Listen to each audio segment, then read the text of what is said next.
suumaye nyalle limaɗe woni ittiri dumande o keye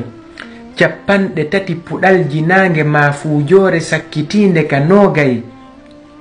yiilondiralji cippinande qur'ana e nulaɗo mo tasakuye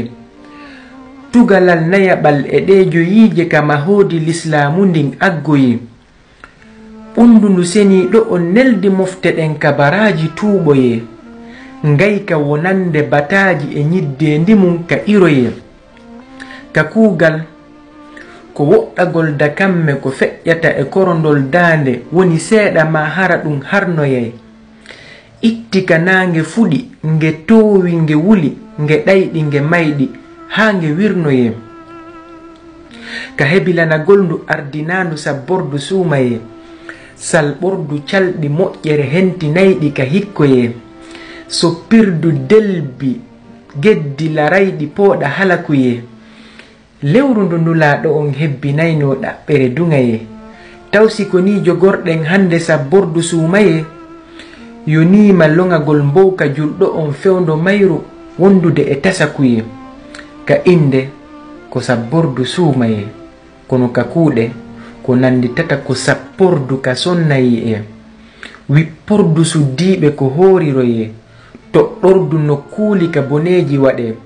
sakkitode mayru borjoɓe e beere no yiitidoye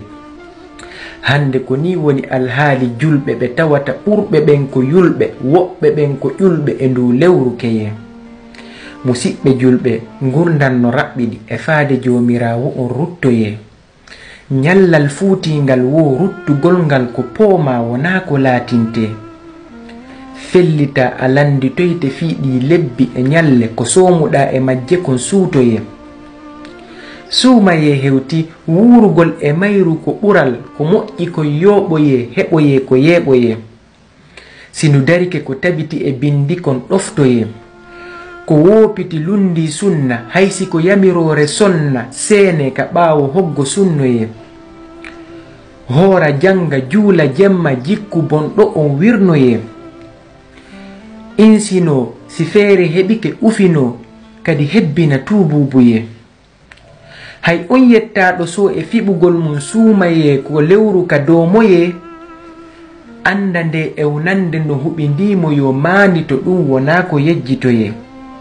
o hutora ɗum ha nyande wonki rutti fottanayo surroye toro ɗemmo yo hebbin moƴƴere suumaye ka manda kemen heɓen kisiye fiino jeyroyeɗen e malaɓe yeeso on waɗɗini sarɗini suumaye